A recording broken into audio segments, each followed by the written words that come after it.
cidade saíram ao encontro, tremendo, e disseram: de paz é a tua vinda? E disse-lhe ele: é de paz. Vim sacrificar ao Senhor. Santificai-vos, vinde comigo ao sacrifício. E santificou ele a Jessé e a seus filhos, e o convidou para o sacrifício. E aconteceu que, entrando eles, viu a Eliabe e disse: certamente está perante o Senhor o seu ungido. Porém o Senhor disse a Samuel: não atentes para a sua aparência, nem para a grandeza da sua estatura, porque eu tenho rejeitado. Porque o Senhor não vê como o homem vê, pois o homem vê o que está diante dos seus olhos, porém o Senhor olha o coração. Então chamou Jessé a Abinadab e fez-o passar diante de Samuel, o qual disse: nem a este tem escolhido o Senhor. Então Jessé fez passar a Samar, porém disse: tampouco é este o escolhido do Senhor. Assim fez passar Jessé os seus 7 filhos diante do profeta Samuel. Porém Samuel disse a Jessé: o Senhor não tem escolhido a nenhum destes. Por acaso não disse mais Samuel a Jessé: acabaram-se os seus moços? Disse Jessé: ainda falta o menor que está apacentando as ovelhas. E ele disse, pois, Samuel a Jessé: manda-o buscá-lo, porquanto não nos assentaremos à mesa até que ele venha aqui. Então mandou chamá-lo e fez-o entrar. Chamaram Davi, Davi veio e entrou. Ele era ruivo e formoso, bonito de semblante, o rosto bonito e de boa presença. E disse o Senhor: levanta-te e o ungiu, porque é este o mesmo. Então Samuel tomou um vaso de azeite e ungiu no meio dos seus irmãos. E desde aquele dia em diante, o Espírito do Senhor se apoderou-se de Davi. E então Samuel se levantou e voltou a Ramá. Amém? Essa escolha que o profeta Samuel fez naquele momento foi um exemplo para nós, né? Porque ele é um profeta de Deus. O profeta de Deus, ele fala pela boca dele o que Deus manda. Então ele tinha muita intimidade com Deus. E mesmo assim, ele errou diante de Deus. Quando foi que achou o primeiro filho que apareceu, grande, de boa estatura, ele foi logo dizendo: é este. Ele é bonito, é formoso, é alto, é guerreiro, né? Como os 7 filhos dele, todos eles eram guerreiros, menos Davi. Davi pastorava as ovelhas, longe da casa, né? E a pergunta que a gente faz ao ler esta passagem, né? Quando ele perguntou: ainda falta alguém? Ainda falta algum moço, algum filho seu para apresentar? São todos eles. Foi quando ele disse: não, ainda eu tenho um filho lá, que está apacentando as ovelhas lá no meio do mato. Mande chamar. Então, a gente pode se perguntar assim: por quê? Né? Por que o pai de Davi não trouxe ele junto com os outros irmãos? O que foi que aconteceu que Jessé não quis trazer Davi?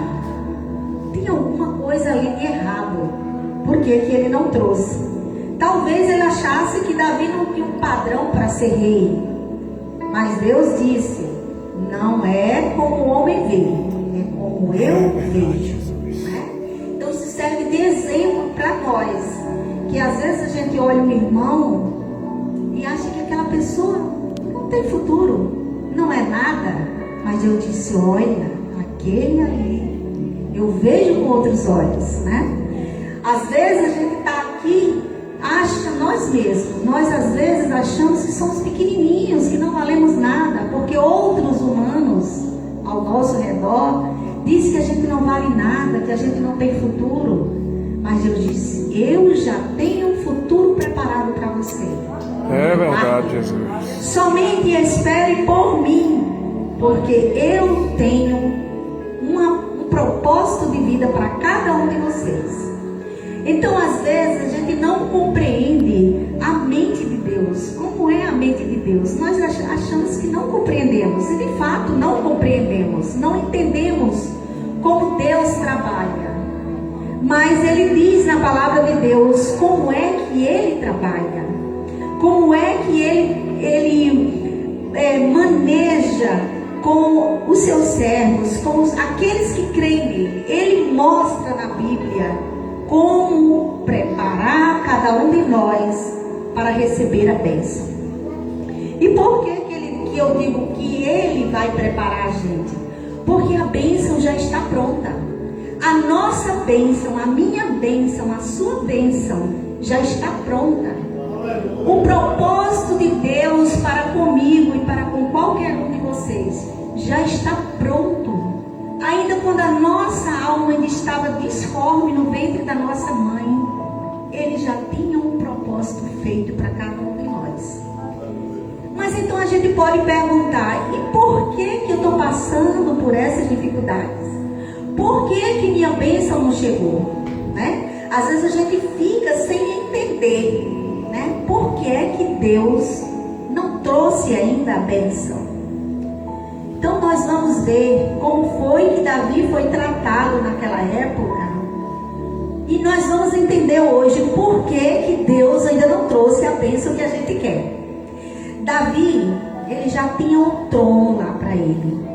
Já tinha os servos dele. Já tinha o reinado dele. Já estava tudo pronto.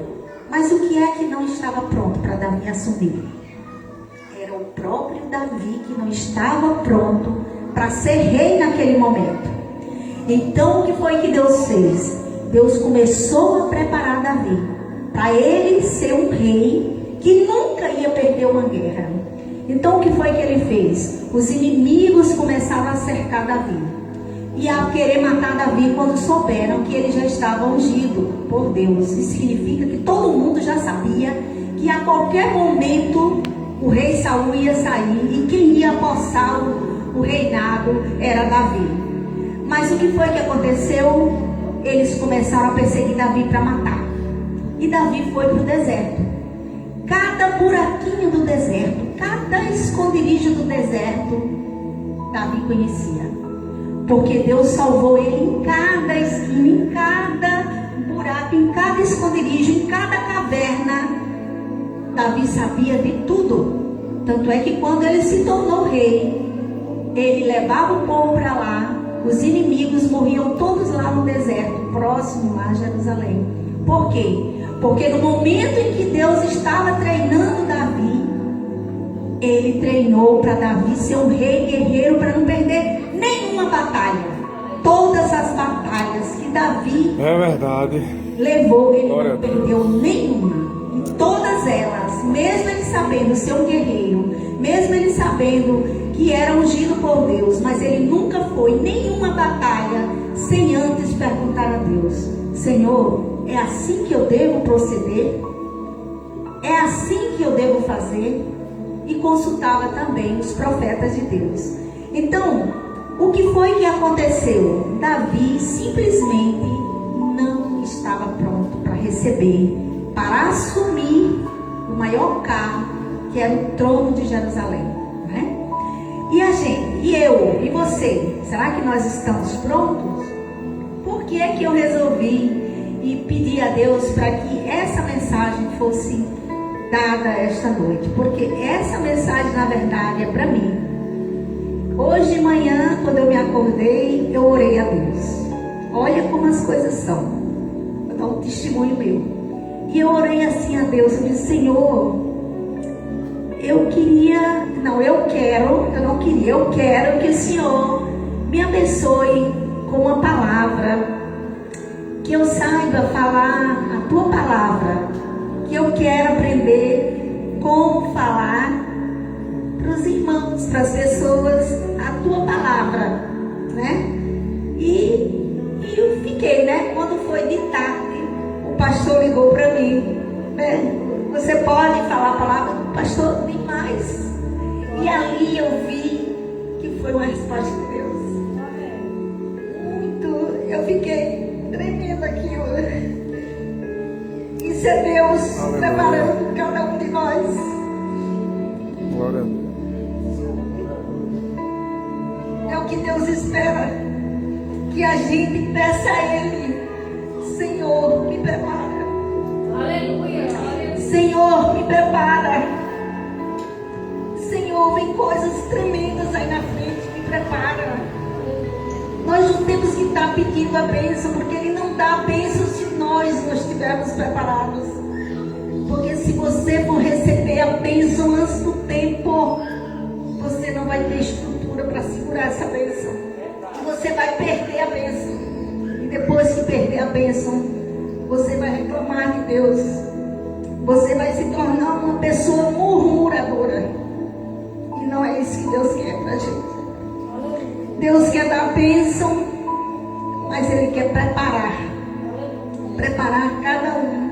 Mas Ele não pode dar como se ele fosse um cardiologista que tem um filho pequeno, que sabe que aquele filho inteligente vai ser também um cardiologista. Ele nunca vai dar o bisturi para o filho pequeno dele fazer uma cirurgia no hospital, mesmo ele estando olhando. Não vai.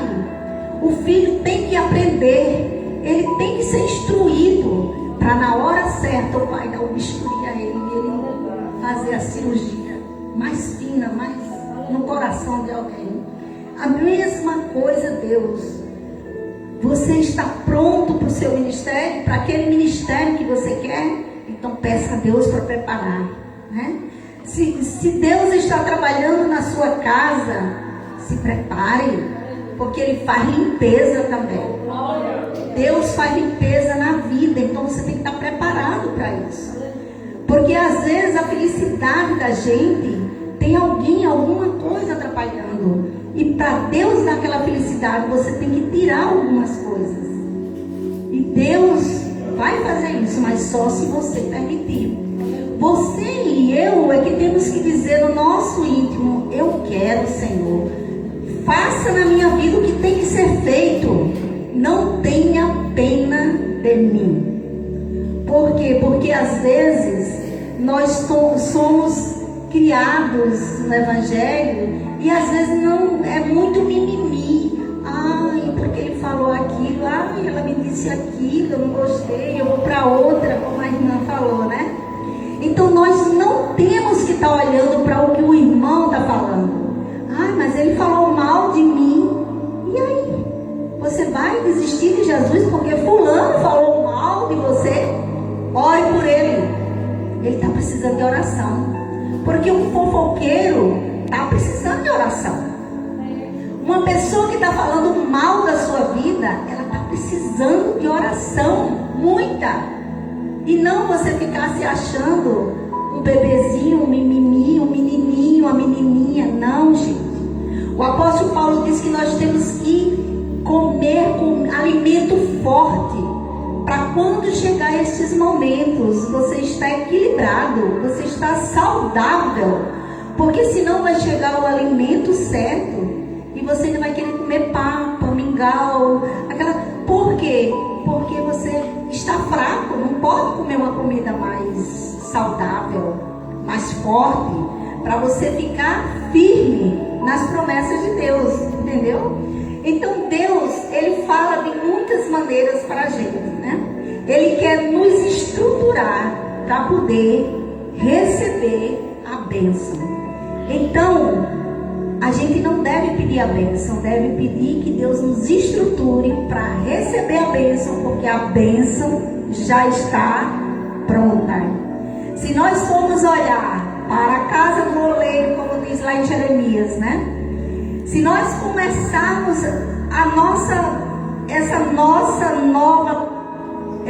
esse novo pensamento e chegarmos na casa do oleiro, como ele disse, vá à casa do oleiro para olhar como é que se faz. O oleiro faz o barro, ele escolhe o barro, ele faz ali tudo, mas não prestou, o oleiro quebra e faz tudo de novo. Então, se nós ficarmos na mão do oleiro, nas mãos do oleiro que é Deus, ele tem que fazer o trabalho dele. Se for preciso quebrar, ele quebra, mas ele faz tudo de novo, né? Então nós temos que estar disponíveis para Deus. E só assim ele pode fazer alguma coisa por nós, né? Então, Davi, ele tinha que ser moldado. Ele tinha que buscar a vitória? Não, a vitória dele já estava pronta. A vitória de Davi já estava pronta. Faltava só Davi sair de casa e enfrentar o gigante Golias, que ele não viu como gigante. Ele viu como um incircunciso que estava falando mal de Deus. E ele foi o único que teve coragem de dizer: você é um incircunciso e eu vou lhe derrubar em nome do Senhor dos Exércitos, porque hoje mesmo a tua cabeça vai estar na minha mão. E foi assim que aconteceu. Por quê? Porque a vitória de Davi já estava pronta, né? Então a gente às vezes fica orando, pedindo migalhas a Deus. Senhor, me dê isso. Enquanto que Ele é o dono do ouro, da prata. Ele tem tudo para nos dar, né? Agora a gente tem que se posicionar. A gente tem que ficar no lugar que Ele quer que nós estejamos, da maneira correta. E como é que nós temos que nos posicionar? Como é que a gente tem que fazer? A Bíblia diz no capítulo 22, versículo 4 e diante, Jesus fala que convidou muita gente para um jantar. Será que ele ainda ia fazer, ainda ia matar os bois? Não, ele disse que os bois já estavam todos prontos, já estavam mortos, a mesa estava pronta, e mandou convidar as pessoas. Mas ele no final disse: não tinha ninguém digno para estar aqui para jantar comigo. Então a nossa dignidade tem que ser, o nosso caráter, ele tem que ser lixado, ele tem que ser moído, ele tem que ser transformado, para a gente ter pelo menos uma certa aparência com o caráter de Jesus. Quando a gente estiver num lugar, pensar assim: será que Jesus estaria aqui? Será que ele estaria sentado nessa mesa dos escarnecedores de Deus? Essas pessoas que estão bebendo uma luxúria, que não querem saber de Deus, será que ele estaria aqui? Essas pessoas que estão bebendo, jogando, falando palavrão, dizendo coisas que Deus detesta, será que ele está aqui do meu lado se eu estivesse?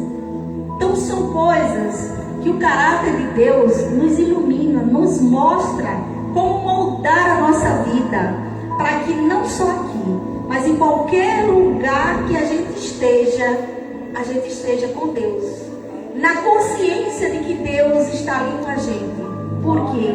Porque nós estamos vigilantes. Ao mesmo tempo, Deus, ele não entrega a bênção a quem não está preparado, né? No mundo em que nós vivemos, nós, com a força do nosso braço, nós queremos resolver tudo, né? Mas temos que preparar. Se a gente for comer uma fruta, a gente tem que plantar, ou alguém plantar, para no tempo certo colher, para depois cortar, para depois comer. Então, no mundo físico existe essa sequência de fatos, mas no mundo espiritual não. No mundo espiritual já está tudo consumado. Quando Deus diz: eu vou lhe dar uma bênção, é porque a bênção já está preparada há muito tempo, né? Então Ele prepara cada um de nós para quê? Para nós estarmos prontos para receber as bênçãos. Se a gente for olhar lá no passado, que tudo serviu para o nosso exemplo, para que a gente não sofra, para que a gente não erre, tudo que aconteceu no passado. Por exemplo, quando Deus levou aquele povo do Egito, Ele ainda ia fazer a cidade de Canaã, ainda ia trazer a cidade que emana leite e mel para eles? Não, a cidade estava pronta lá. Ele apenas levou pelo deserto o povo para que eles se preparassem para entrar na terra, para receber a promessa. Então Deus, tudo está preparado para nós.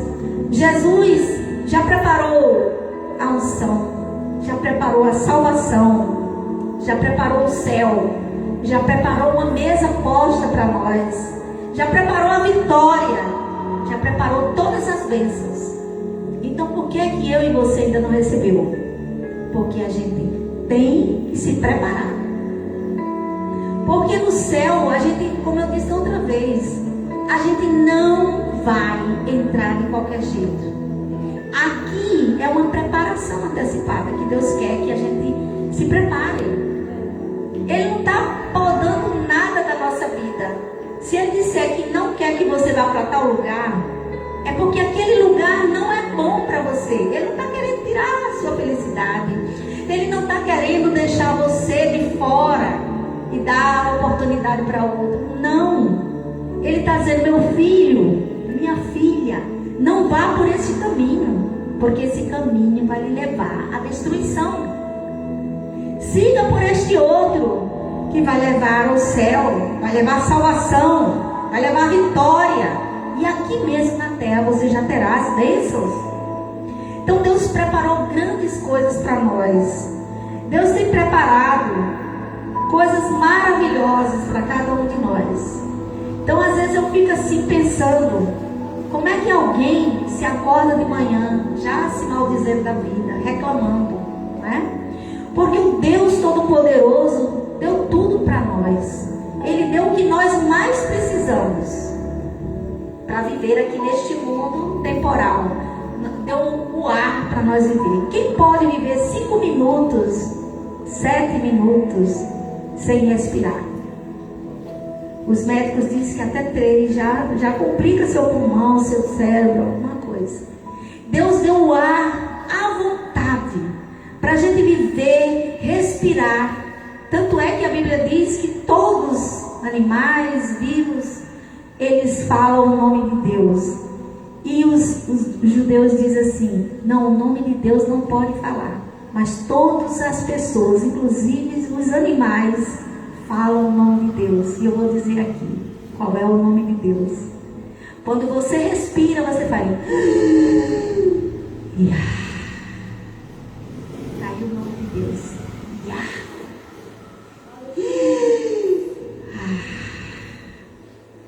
Isso é poderoso que eu estou falando para os irmãos. Esse é o nome de Deus que Ele diz que é impronunciável. Porque você só pronuncia quando você vai nascer e às vezes quando vai morrer. Você toma o último respiro. Todos os seres vivos, animais, humanos, todos falam o nome de Deus, porque Ele respira fundo e solta. Este é o nome de Deus.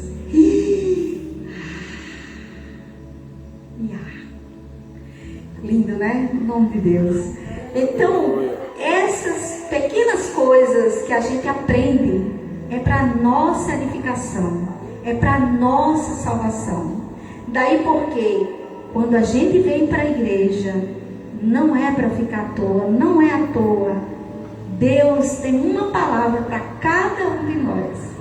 E eu creio que esta palavra foi poderosa para mim, porque serviu de experiência própria, né? E eu acredito naquele que diz: eis que estou convosco todos os dias, até a terminação deste sistema. E Deus está trabalhando na minha vida e na sua vida, eu creio, né? Ele está preparando coisas grandes. A Bíblia diz que Deus está preparando coisas tão grandiosas, mas tão grandiosas, que o nosso coração, o nosso entendimento, o nosso pensamento não é capaz de chegar às grandiosas coisas que Deus tem para cada um de nós. E nós já podemos usufruir desde já isso aqui, com os frutos do Espírito, que é alegria, amor, paz, bondade, benignidade, autodomínio. Esse é o melhor que tem, que eu acho, a paz e o autodomínio.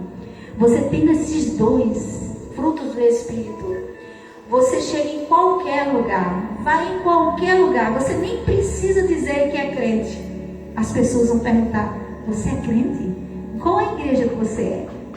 Então, nosso andar, muitas pessoas, elas não vão ler a Bíblia, infelizmente, mas elas vão ler alguma coisa da Bíblia no nosso comportamento, no nosso caráter, na nossa vida.